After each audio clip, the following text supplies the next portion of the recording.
You're a bit late. You missed all the action. It was this morning, so there's nothing to see here. Sorry guys. Have you finished yet? Leave that bit. It doesn't have to be perfect. Just make sure the ends are clean. For when we carry it back to the garrison. Don't want any of your Jewish filth all over us.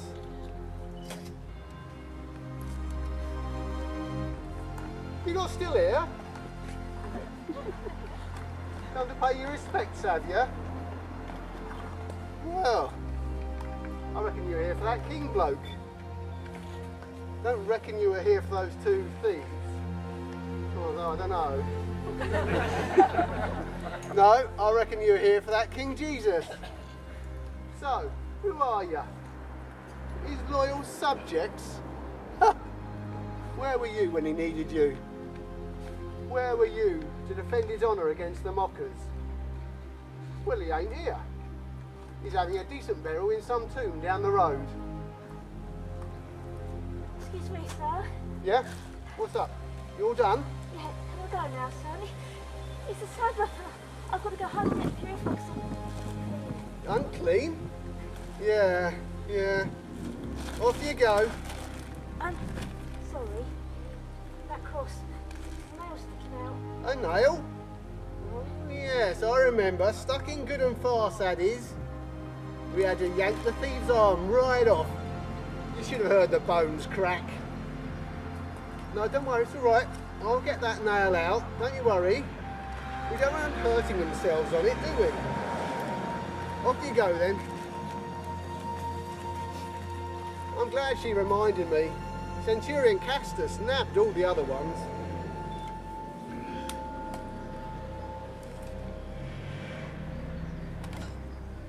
Gotcha.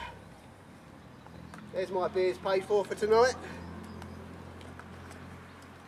Crazy, isn't it?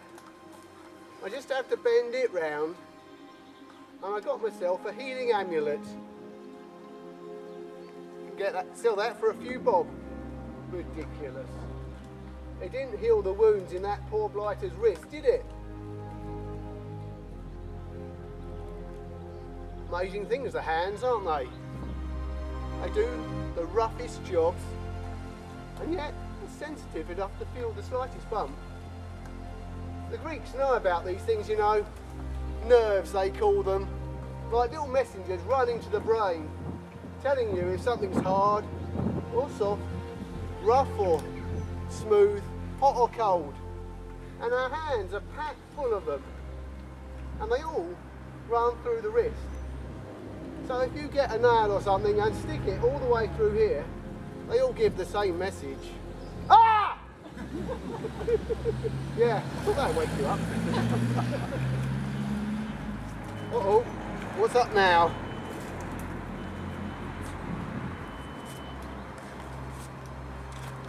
Hal, Caesar. Hal, and you are? Brutus Gellius, 7th Potentis, sir. I'm looking for Centurion Castor. Have you seen him? He's not here, sir. He's taken the medicine squad down to the tombs to bury the Nazarene. So soon? Yes, sir. It was that Jewish bloke. He seemed to want to get finished by sundown. Oh, don't say I've got another wild goose chase. Oh, it's all right. They'll be coming back to pick up these crosses. They've got to take them back to the garrison. I can take a message if you'd like. No, it's all right, soldier. I've got to see the tomb for myself. I've got to set the seal. A seal? What, on like a letter or a package? No, it's a priesthood. They're a thickly old bunch, and they want to make sure that the tomb's sealed properly. I don't understand. A bit of string and wax is not going to stop anyone. No, the string won't stop them. It's just meant to be a deterrent. You see, if they're seen breaking the seal, it's a death penalty. They're even placing a guard. A guard? That's ridiculous. Why would anyone want anything with a body? You see, they want to say that he's still alive, so they need to get rid of the proof that Jesus is dead. That's madness. There's loads of witnesses who saw he was dead.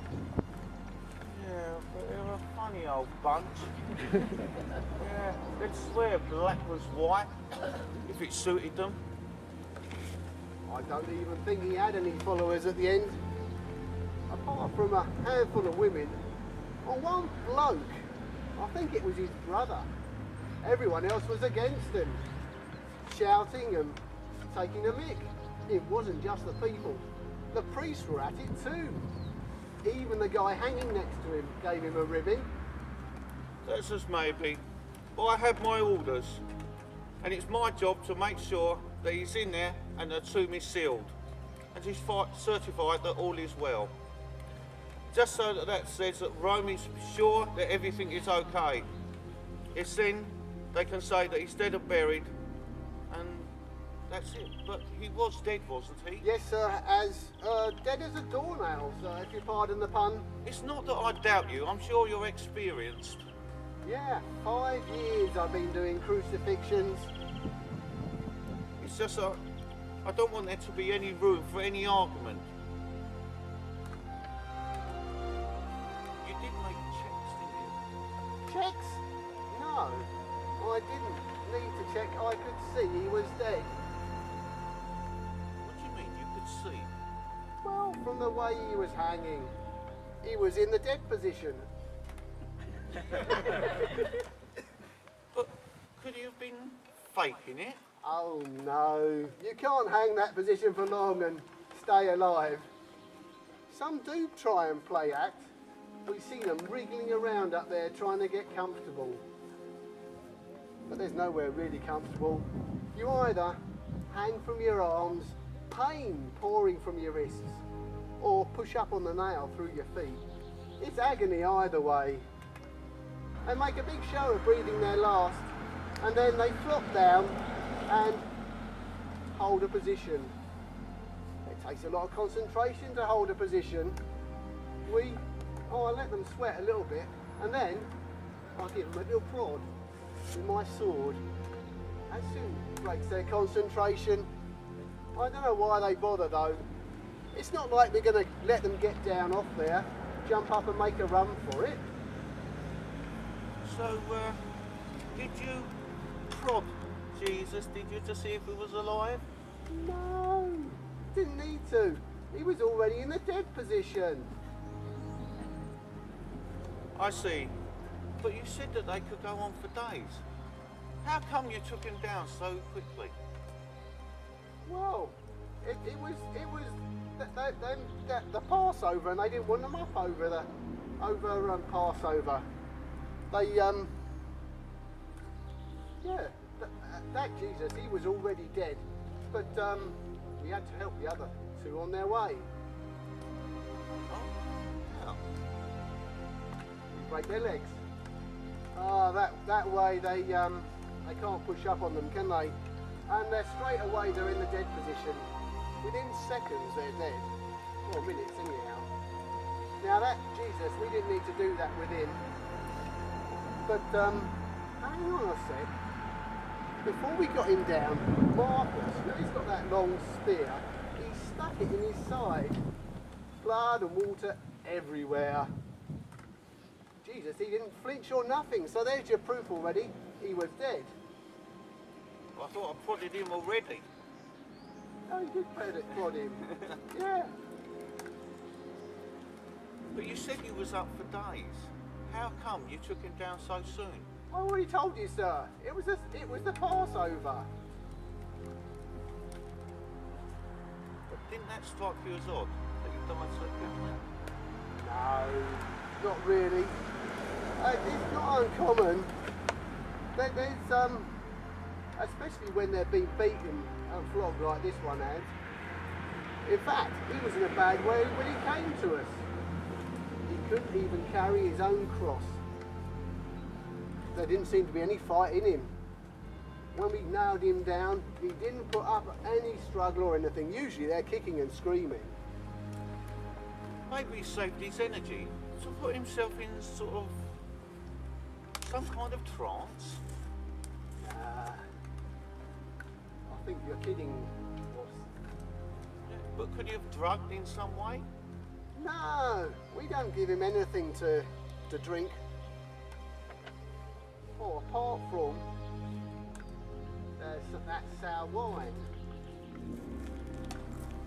Yeah? We just give them that to drink. Has there been anything in it? Yeah, no, it's just our wine. It's oh, there's filters, look. We're not going to give them vintage wine, are we? Well, why is it here? Why give them something to drink? We don't want them dying of thirst, do we, sir? We want to keep them going to endure more agony. Very thoughtful. But then what happened? Well, he cried out, and then he stopped breathing. I can tell you exactly when it was. It was literally the second before we had that earth tremor. Weird. It really freaked out the governor, Centurion Castus. He said he must have been a son of God. I guess he meant Neptune, you know, the god of earthquakes. Don't you think that's suspicious, that he died suddenly like that? Nah, not really. Look, sir, I don't mean to be disrespectful. I don't think we're getting anywhere. Now, we're honest soldiers.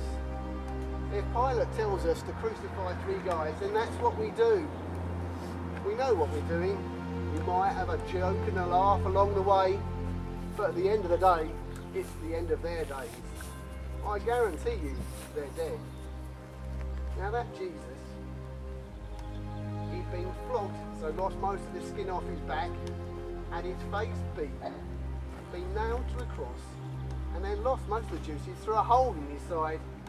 So if anyone is stupid enough to break into his tomb, all they're going to find is a blood-stained corpse. So you'll see for yourself. Yes, I suppose you're right. It's just that this case has put Pilate in a really bad mood. I just need to dot all the I's and cross all the T's. Cross all the T's, that's a good one, sir. Yes, I suppose. Now just let me know where the tomb is and I'll be on my way. Yeah, well, it's down there on the left. You can't miss it. It's a sort of garden cemetery.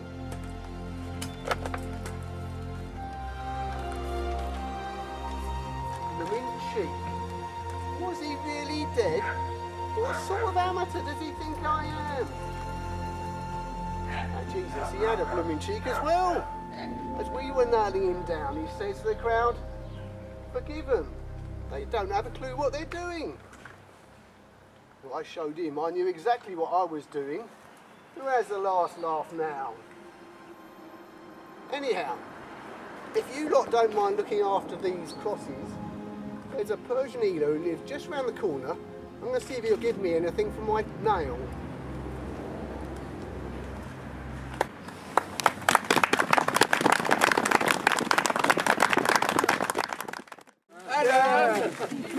Him at the back there, he's got a friend in Rome, send him home. Because of you. And you. What do the Romans do for us? No more fish taxes, I say. No more fish taxes. No You and more your Roman friends, go home. Go home, you and your Roman friends. Go. No more fish taxes. You and your Roman friends, go home. All right,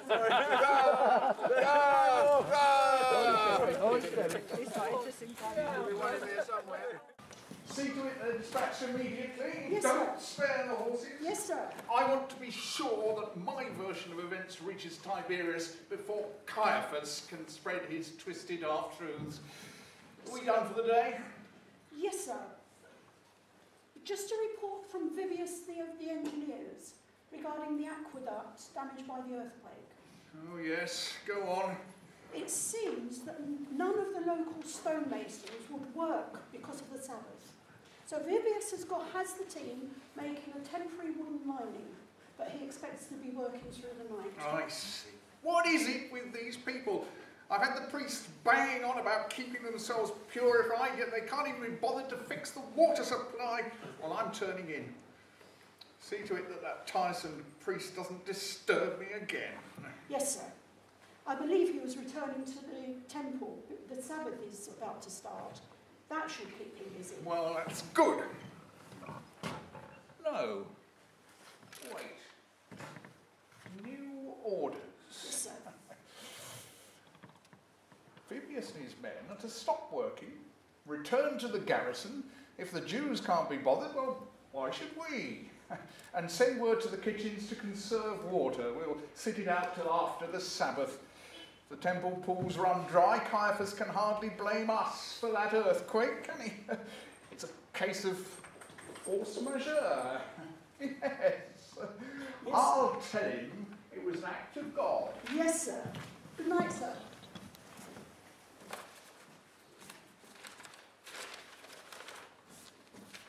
Quintus, one moment.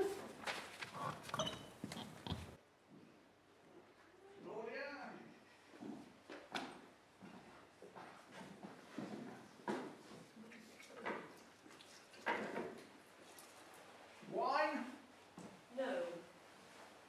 Did you get my message? Yes, I saw to it that he got a fair hearing. But he's been crucified. Well, unfortunately, his crime carried the death penalty. Crime? What on earth had he done? Look, let's not go into all that. I've had quite enough of it for one day. How do you think Jesus feels? But he should have thought of that before he committed treason. Treason? What are you talking about? He's no threat to Rome. He claimed to be a king. As well you know, Tiberius sees that as a direct threat. Ridiculous. He's no king. He's a man of peace. Has he marched in leading an army? Don't you remember? Last Sunday, the crowds lining the streets and chanting his name. They treat him like that when he's riding a donkey. What would they do if he came in on a war horse? Please, do you seriously believe that? If you bothered to look into it, you'd know that he hasn't spoken a word about rebellion. He preaches about righteous living and serving others. And how would you know so much about it? Weren't you listening last night? I told you. Phoebe heard him preach in the temple each day. Phoebe, oh yes, your maid. Well, that's conclusive evidence then. I should have had her testify. In fact, she could have acted for the defence. No other blighter would. What do you mean? Did no one speak up for him? No, and he didn't even defend himself. Time and time again I asked him to respond to the accusations, but he said nothing. Oh. Some would see his silence as a sign of guilt. If he were innocent, he would have argued his case, but no. Look, I know you think that I ignored your message this morning, but far from it. I was not just judge, but the nearest thing to a defence counsel that he had. You've no idea how I fought for it. I'm listening, and I will have that drink now. Ah.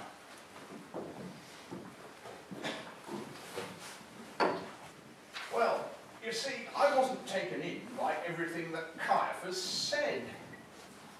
He comes in last night, late in the evening, trying to get the whole thing cleared up in a day.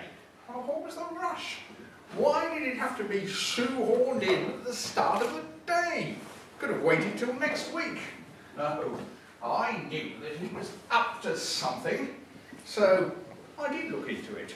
Remember? I summoned Lucius. I told him to gather all that we had on Jesus. And do you know? You're right. He's never said anything against Rome. In fact, just the other day, he was telling them to pay their taxes. Can you believe it? So it's no wonder. He was telling them to pay their taxes. It's no wonder they were all against him. But the most telling thing was what he's been saying about the priesthood. He called them hypocrites, out to line their own pockets. He's accused them of oppressing the people with their sacred laws. And did Phoebe tell you about him vandalising the temple? No. What did he do? Marched in, set all the sacrificial animals free. Kicked over the tables of the moneylenders. Coins everywhere. But why? Well, he said that they'd turned the temple into a marketplace. Well, hardly the crime of the century, but it did tell me one thing. However Caiaphas tried to play it, this was personal. If he was expecting me just to rubber stamp the Sanhedrin's verdict and do their dirty work for them, he could think again. Better have a darn good case. Legal, above board. Well, he was most put out when I didn't even glance at the death warrant, but asked straight out what were the charges against Jesus.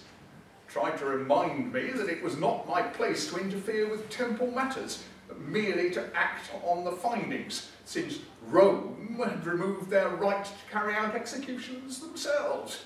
So I reminded him that they'd only lost that right because too many stonings had taken place as a result of mob mentality rather than judicial ruling. So what was he charged with? Well, there were three things. One, that he opposed the payment of taxes. Well, I knew that was a lie. Two, that he'd subverted the nation. That made me laugh. Yes, he was gaining popularity, but his following was hardly the nation. And from what I heard, it wasn't Rome's authority he was undermining, but the temples. So I was right. He hadn't done anything wrong. He was innocent. Hold on. There was one further charge which I felt he did need to answer for. That he claimed to be a king. But that's ridiculous. Anyone can see he's not a king. Whether he is a king or not is irrelevant. Just claiming to be is crime enough. But how? Remember Sejanus? Prefect Tiberius for many years? He thought that he would make a better emperor. These thoughts led to plotting, which when discovered, sealed his fate. Yeah. I'm sure you know the rest. Yes, and I believe his co-conspirators fared no better. Yeah.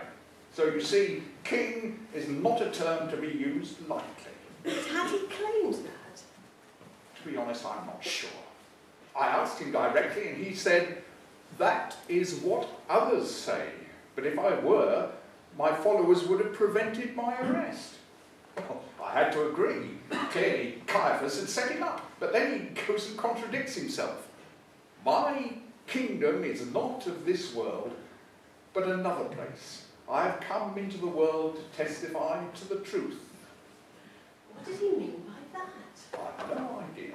But Hans speaks in riddles. But he had said, my kingdom. It implied that he was the king. He may not have made any crime previously, but he just convicted himself right there.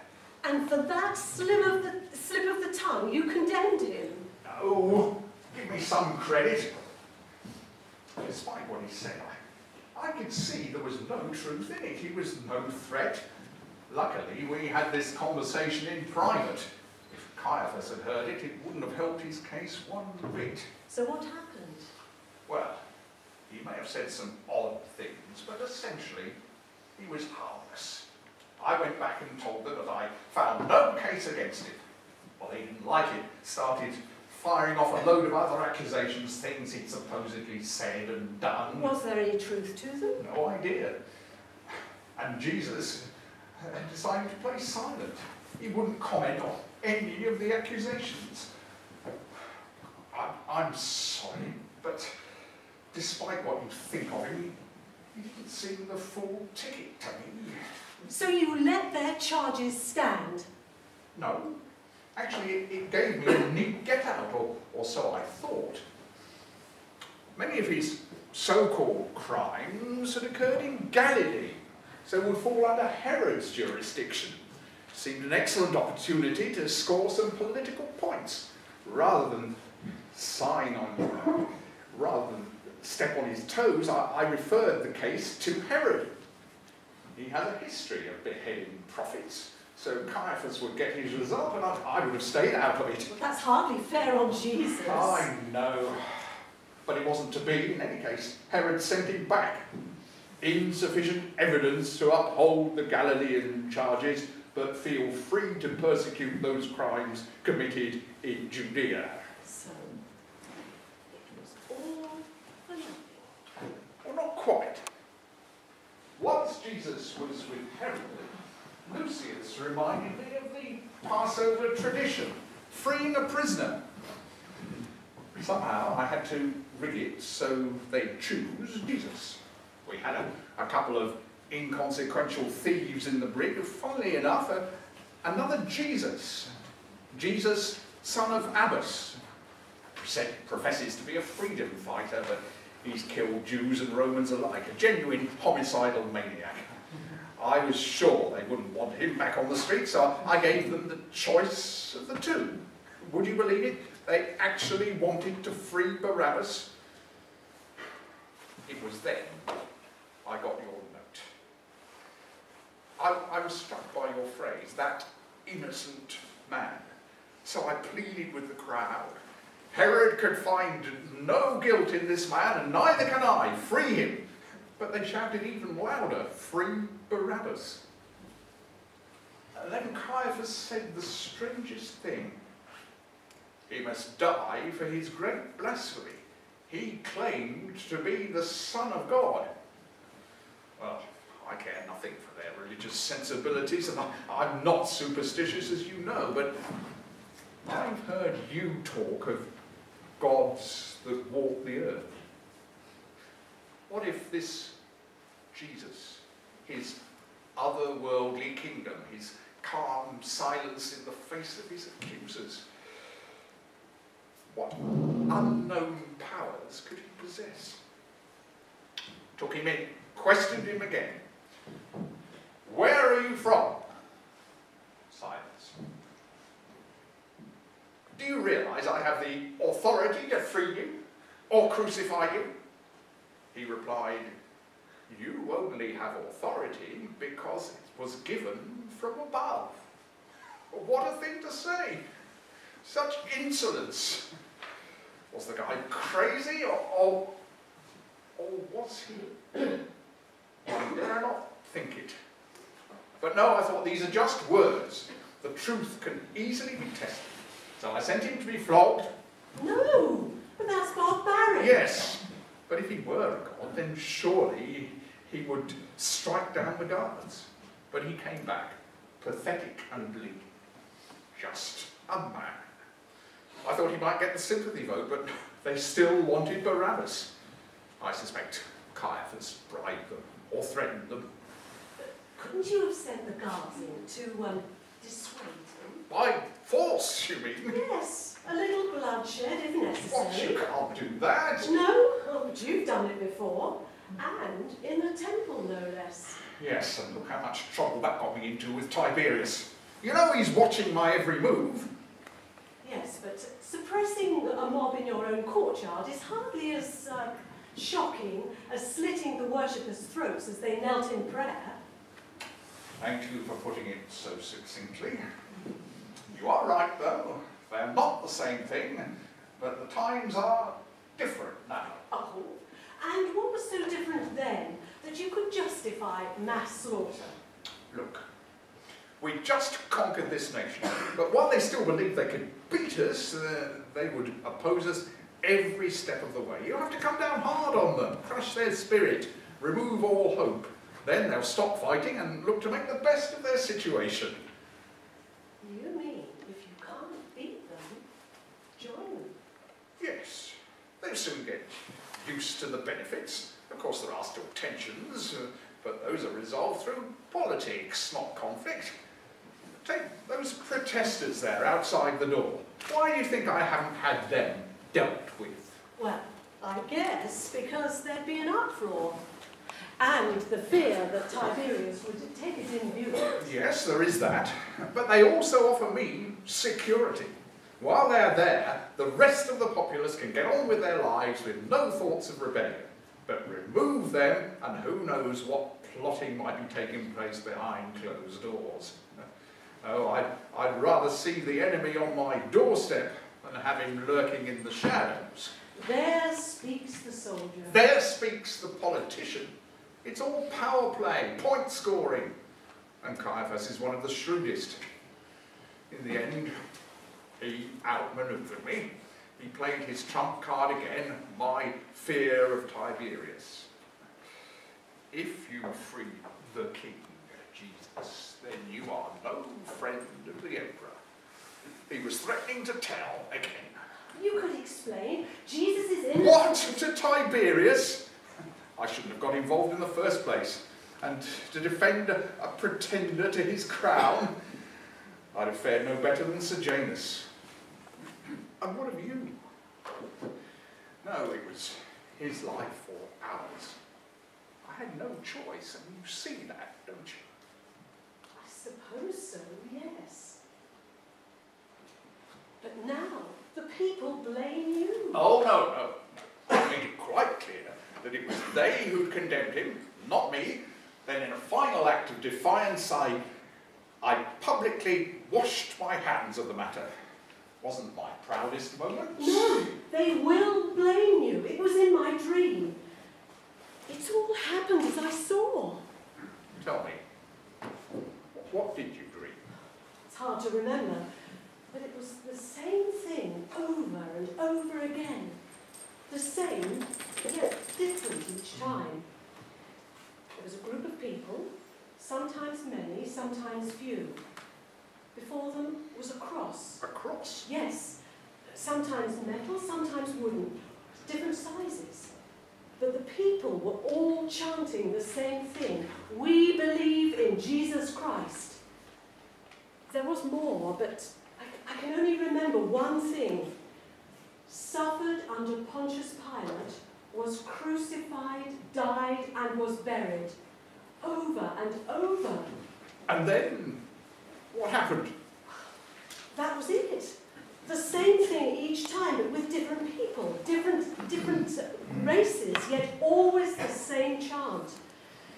It's as if all nations in the world were united in this accusation against you. Ah, my dear, it's nothing. We spoke of Jesus last night. You were concerned about his trial. It's no surprise that you dreamt about him. But the details, suffered under Pontius Pilate, crucified. It's all happened as I saw in my dream. Nonsense. Again, I told you last night that Caiaphas wanted the death penalty. Your mind merely filled in the blanks. No, Pilate, it was no mere fantasy. You don't know how I suffered, how I felt the disdain, the contempt as they spat your name. Oh, but I do. I have felt it. As I stood before the crowd this morning, as they cried, "Crucify," I felt their hatred for refusing to do their will. Then it was prophecy. Perhaps. But I care not what people may say. I know that I did all I could. There was no changing his fate. Perhaps I was never meant to, if your prophecy is to be believed. It would be ironic, though, considering the hundreds, thousands that I've sent to death without a second thought, that I should be persecuted for the one man I tried so hard to save. Come, my dear. Let us go and eat.